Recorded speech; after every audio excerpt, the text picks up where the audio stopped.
Greetings, everyone, and welcome to the wild, weird, and wacky world of the word. Yeah, wild, weird, and wacky, I think describes the weather outside our door right now. I was just out there for an hour and a half taking care of the animals, and it was beautiful sunshine, and then there was snow flurries. Then there was these snow pellets coming down right in my face, so intense you couldn't even see 2 feet in front of you. Just wild, weird, and wacky. That's the way our scriptures are sometimes too. And this week we have a good example of how we can maybe be a little bit mixed up when it comes to some of the letters that we have that are written in the New Testament. Mixed up by, we get a little confused as to why it says this here, but that there, and do they contradict each other? What exactly is going on? Well, our lesson is a beautiful lesson that comes from the 5th chapter of Ephesians. But we look at the whole letter to the Ephesians. There's a couple of things going there. It begins, Paul, an apostle. Yeah, he's writing it. Or is he writing it? See, that's the question. Scholars today, a majority of New Testament scholars say this is not from Paul. This was from one of Paul's disciples because the language that's being used and some of the theological emphases are different from those letters that we are almost 100% sure Paul wrote. Just a quick example, Romans. We're pretty sure Paul wrote the book of Romans. And there's one part that says, if we have been united with him in a death like his, meaning with Christ, we shall certainly be united with him in a resurrection like his. Well, you get into Ephesians and it says that Christ raised us up with him and made us to sit with him in the heavenly places. Wait a minute. Paul says we will be resurrected. And here Paul says we are resurrected. What is it? Is it right now? Is it future? You see, there's a little bit of difference in the theological viewpoint there.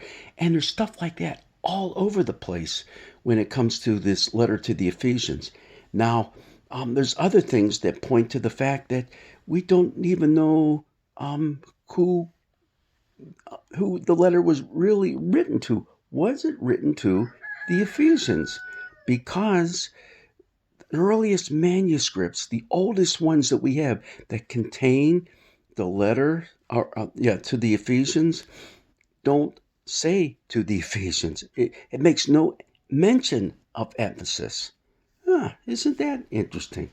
So most scholars now think this was more of a circular letter by an apostle of Paul who was really trying to bring together a lot of theological and ethical points on how to live the Christian life.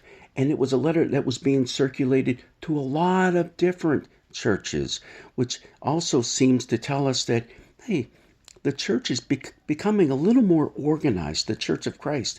I mean, it started out as a bunch of little house meetings of Jesus followers long before the term Christian was ever applied to these people. For the most part, they were basically Jews who were followers of Jesus, the Messiah, the Christ. But then all of a sudden you have a lot of Gentiles who start jumping in there.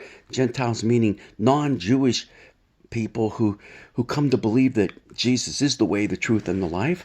And so eventually, a lot of Paul's letters deal with those issues, the sharp divisions that happened in these house meetings because people believe, the Jewish people believe that, hey, to become a good Jew in order to believe in Jesus. And Paul says, no, that's not true. You don't have to follow all the old Jewish ways in order to follow Jesus. All right, after all, Jesus said, I've come to fulfill the law. Not that the law is a bad thing, it's a good thing.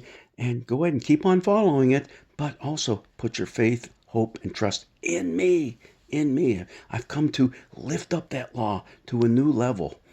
All right, so what are some of the other things going on with this that helps us understand that this really isn't a letter right from the pen of the Apostle Paul? Well, in the letter to the Ephesians, there are actually 40 new words that don't occur in any of the other writings of the Apostle Paul. That's pretty significant when it comes to studying authorship. If you look at the book of Ephesians and also the book of Colossians that is questionable as to whether Paul wrote it.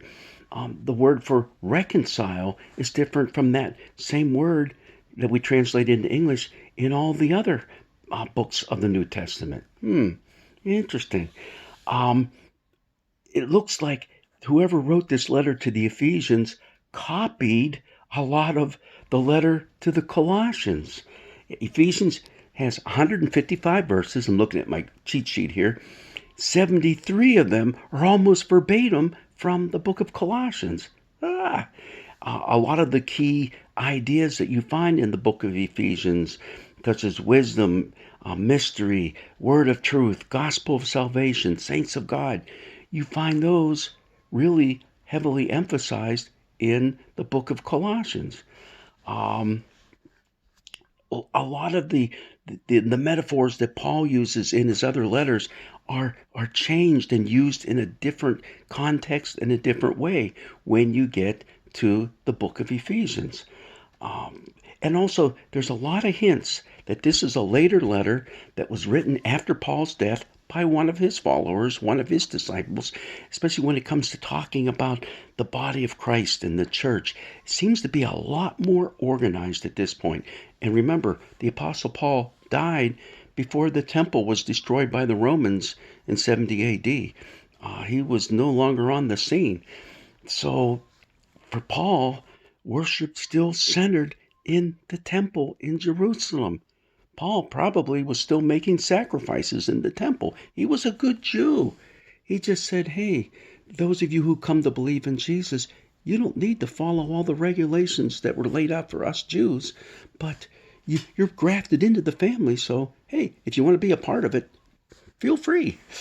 All right. So the bottom line is you might be saying, oh, this is horrible. This is terrible. It says from Paul. But listen, at that time, there's a lot of pseudepigraphal writing. Yeah, pseudonymous, meaning false author. That's the literal meaning, false author. But it's not that they were bad people. No, they were using Paul's name as kind of like an authoritative stamp on their work. And this was a very, very common practice back then. Common amongst the early Christians. It was common amongst the Jewish people as well. It was common amongst many of the ancient writers, regardless of their faith, regardless of what they were writing. Pseudepigrapha was a big, big deal. And we have ghostwriters today, don't we? Yeah. Ghostwriters meaning someone writes in someone else's name and it really isn't that someone else. So what we need to look at is what does the letter have to offer to you and to me? And I truly believe it is still a God-inspired piece of literature that made it into our Christian canon, because when those councils sat down and they deliberated and they fought tooth and nail over what letters of Paul, what other letters of the New Testament, which Gospels would be part of our Newer Testament, there was a lot of crazy discussion that went on, even as late as the 16th century, when the Protestant Reformation was going full blast. You have a council at Trent in which people are trying to decide, okay, what letters do belong here and which ones don't belong there. Well, I'm trying to look at in my notes here where I have it. You're going to find that, well, I can't find it, so it doesn't matter. But you're going to find that the whole council was split on which ones, especially like this letter of Ephesians, should go into the Bible or not. But it was split this way. About half believed, yes, it belongs there. About another half of that half, so a quarter of them, said, no, it doesn't belong there. And the last quarter abstained from voting altogether. Yeah, it's crazy. But the fact is, it's part of our sacred scriptures. So we need to study it. We need to look at it in its context of when it was written and then say, how do we apply this letter to our lives today? Because it definitely, most definitely, is God inspired and it's useful for us in our walk of faith in 2023. Okay, just a little wild, weird, and wacky stuff about the Bible that you're going to find all over both Older and Newer Testaments. Yep, got it all. Got it all. God's blessings be with you, and just watch out. I'm looking outside my window now, just regular snow flurries. Hopefully, it's all going to change to rain as the temperatures get back up into the 40s and 50s this week. Come on, it's the middle of March. Time to make that turn toward spring. God's blessings be with you.